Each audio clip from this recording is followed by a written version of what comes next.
Hey guys, welcome back to the Joe Silverback Show. I'm your host, Joe Bunton, and today's topic is going to be on technology, and specifically technology in terms of where we're going in the future, and specifically technology as relates to values of nature. How is it done in nature? And have we given much thought to where we're going? The silverback principle is, who am I? What do I want? Where am I going? How am I going to get there? The silverback principle is based on a creature who has no doubt about who he is and what he is. And unlike Homo sapiens, who has a great deal of confusion. So I have talked to you guys already about some of the contemporary work of Yuval Noah Harari, Sapiens and Homo Deus. If you haven't looked at those yet, you really need to look at those. And if you haven't been tuned into Harari's YouTube interviews and discussions, you need to be. The one thing I'd like to say about Harari's work that is very, very important to all of us is that he's bringing up questions that most of us don't consider. The things that I would also like to caution everybody about is, when you're listening to him, step back with a grain of salt and ask yourself this question: does anybody really know what the future portends for human beings, and who is in charge of that? These are very, very crucial questions, because in terms of the pecking order, hierarchical, evolutionary history, the strongest and the smartest are the ones who are at the top of King of the Mountain pile. Now, what does intelligence mean if computer programmers become those people who are more in control of the future of technology? There are too many possibilities in Harari's narrative of the future that have to be really analyzed exceptionally carefully. I was listening to some debates where Harari and Daniel Dennett and some other thinkers were on, and one of the things that was brought up was just one example of AI that we could use as an example, and that is with dementia. Do we want to have AI replace human beings taking care of dementia patients? So let's just assume that we don't medicalize this and we bring it to home, and it's your mother or your father or you or me or my mother or my father, uncle, aunt, whatever, who's ever in that realm of needing some assistance. And the question that was brought up is, if the dementia person didn't know that it was a robot, that it was artificial intelligence that was helping him or her, but this person had no complaints about the help, would you want a robot to replace a human being in taking care of your loved one? Now, if I take that narrative and I go in another direction, which Harari didn't bring up, and this Davos conversation didn't bring up, is, well, what about our children? Isn't the next thing going to be, well, would you have a robot take care of your infant? And at what age would you let a robot take care of your infant, as opposed to yourself as a mother, or yourself as a father, or your child's aunt or uncle or grandmother or grandfather or anybody in the family, or a babysitter? So those are crucial questions to the what's coming down the pike for us. Other questions are, do we how much do we extend life with artificial intelligence? How much do we interfere with the biological evolutionary program that exists today? And who's going to solve these questions for us? I'm living in a community called Mission Beach in San Diego, and I've lived on the oceanfront for 30 years. And for 29 and a half of the 30 years that I've been here, there's been a speed limit of 8 miles an hour, and there's been no motorized vehicles. And 1 year ago, scooters became a thing. Scooters, just nobody owns them, or the company doesn't have a shop. They're just everywhere. And people are going now 15, 17, 18 miles an hour on these scooters, and people are ending up in the hospital, and the emergency rooms are getting flooded with accidents.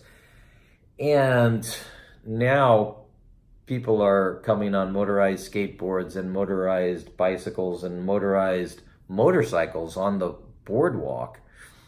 And it's not a highway, it's not a freeway, but it's the newest technology, and everybody's all excited, just diving in. Old people can't walk on the boardwalk. People with little children can't have their children just go on the boardwalk without the fear of getting blitzed and run over. Now that's a microcosm of a macrocosmic situation that's going on. That's a very provincial issue with one small example of how our elected government officials don't have anything in their laws to deal with the new technology that's coming on board. Or if they do have, they don't know how to apply it, and it's happening so fast. Or another element is that they're being bought and paid for by these companies to allow this chaos to take place that has changed the community overnight. So now let's fast forward, and we've got Harari's future of flying cars and AI, replacing human beings. Who's doing the thinking? Who's doing the determination of right and wrong? Where's the morality in decision making coming from? It's non-existent. It is non-existent. And human beings, at least in the advanced cultures, which now are becoming all cultures, are on a precipice. That's why Yuval Noah Harari's work is so poignantly sharp, sticking us in the ribs. The challenge is that there are no answers to the questions. The questions are numerous. There are no answers to the questions. Or if there are answers to the questions, we really don't have possibly the capacity to deal with what the best answers are. So I'm going to break it down just a little bit and tell you that the best possible thing that each one of us can do is have our inner work and have our relationship to nature, nature inside, nature outside, to keep us in balance with principles that we've evolved with over eons of time, as the insanity that technology presents sweeps over us. I have no faith and no confidence in manufacturers of AI, nor in the programmers of AI, nor in government body who, so far, to my knowledge, don't even discuss these topics. So it's one thing when our government, for military purposes, is messing around with AI and messing around with technology that looks like they're primarily designed to protect and defend our nation and our sovereignty.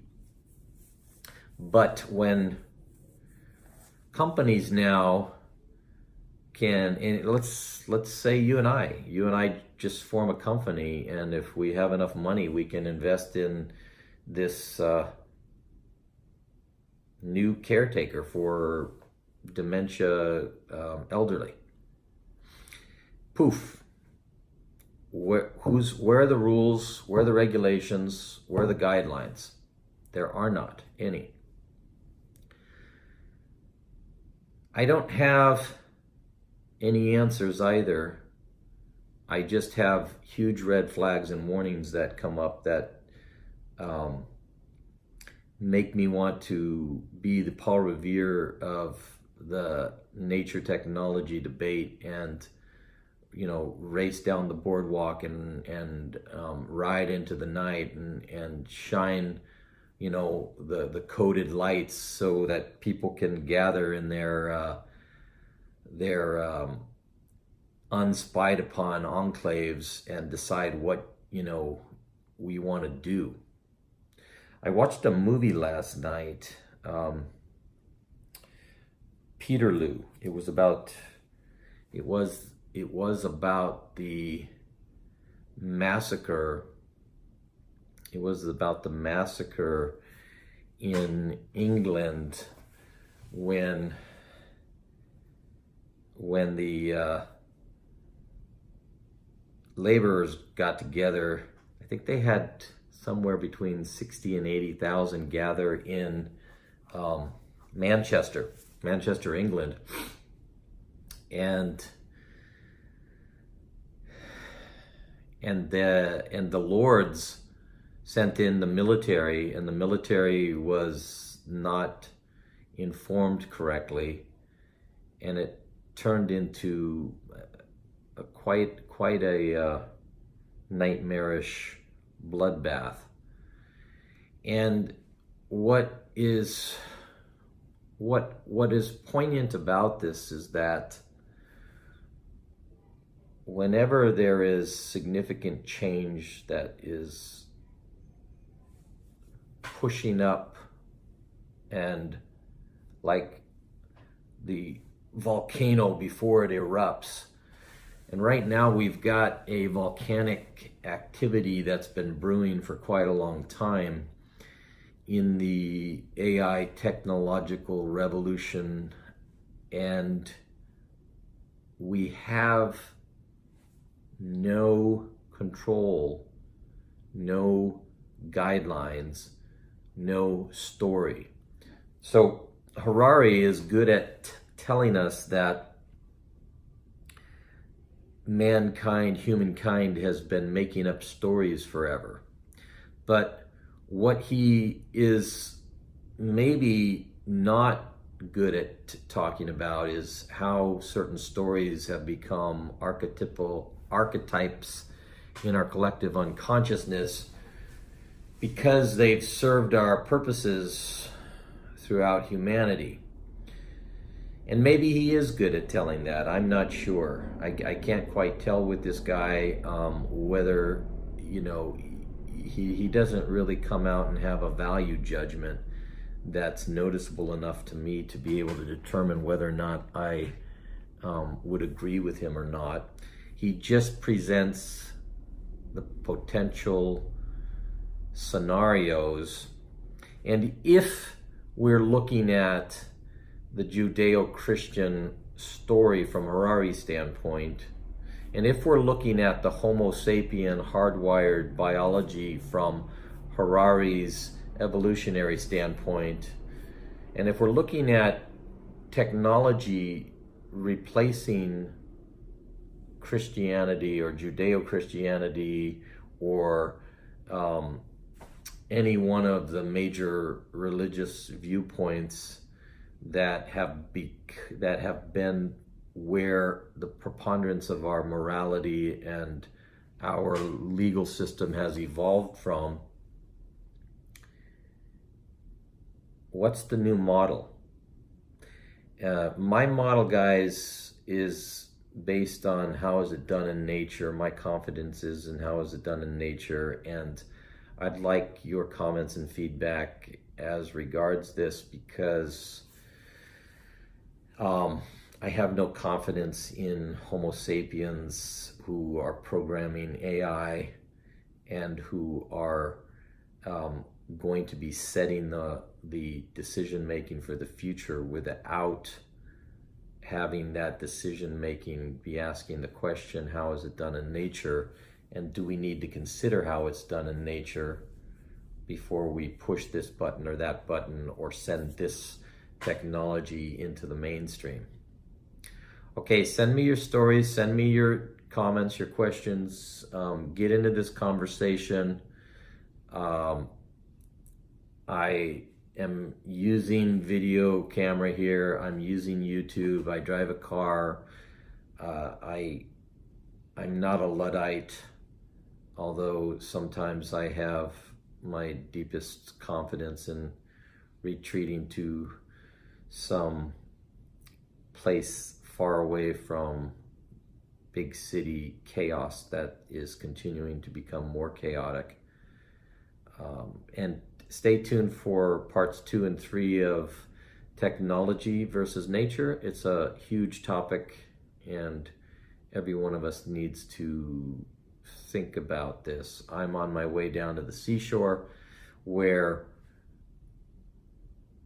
eons of negative ions and intelligence of the sea is going to sweep over my consciousness, and I'm going to merge with that consciousness, and my body and my heart and my mind are going to become aligned with the natural world that gives me the most solace and gives me the most center and gives me the feeling of the greatest stability, wherein lies the model of the silverback.